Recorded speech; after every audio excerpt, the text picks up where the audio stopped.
Hey, what is up, guys? I'm Dan the Handy Tech Man, and today I'm going to be reviewing the Tonor TC20 XLR condenser microphone. Thanks to Tonor for sending this out to me. This is my own opinion, this is my own unboxing. I'm not told to say anything or anything. And just to be clear, what you see right now, like this tape and everything, I did that. I already opened it, but it looks a lot nicer when you open it the first time.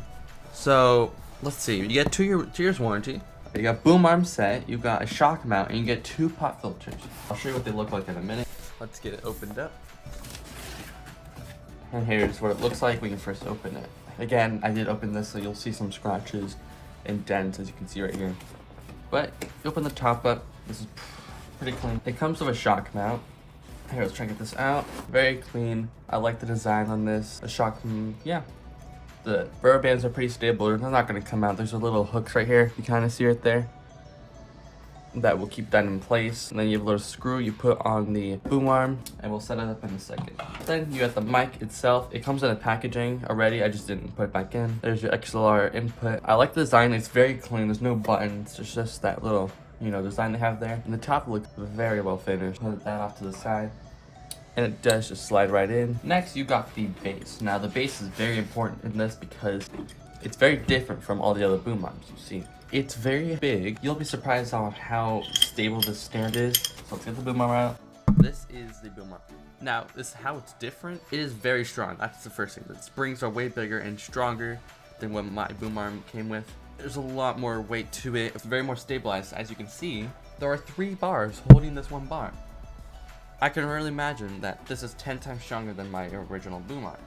Now let's put this off to the side somewhere. First off, it comes with 4 Velcro strips, very heavy duty. Then you get your windscreen. This goes around the top of the mic. And then you get, your cable in this nice flat bag they provide you over here. Now it doesn't look cabled because I put this back in again. But it is long enough for really anything, anywhere you put it. You can always buy yourself an extension. Those aren't very expensive. They're like $5, $7 for another 10 feet maybe.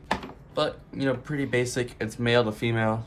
You put the female into the microphone, and then you put it into your phantom power or any mixer that you bought with this microphone. This kit does not provide you a mixer, so you better buy yourself a one or else it will not work out of the box. Now you got the pop filter. That's the last thing in the box. Nice, so now you have everything out of the box. Let's set it up real quick. So this is what the TC20 sounds like with a phantom power. Now, let me be clear with this. It sounds 10 times better on a mixer or anything but phantom power. Phantom power just powers the mic and you can plug it into your PC, and this is what you'll get. If you get a mixer, Scarlett Solo 3rd Gen or anything, decent of a mixer, not get this quality. You'll get way better quality with a mixer. I just didn't spend the money to get the mixer. That's pretty much it.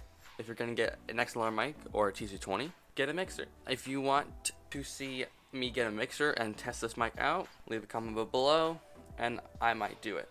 Thank you, Tonor, for sending out this microphone, and have a good day.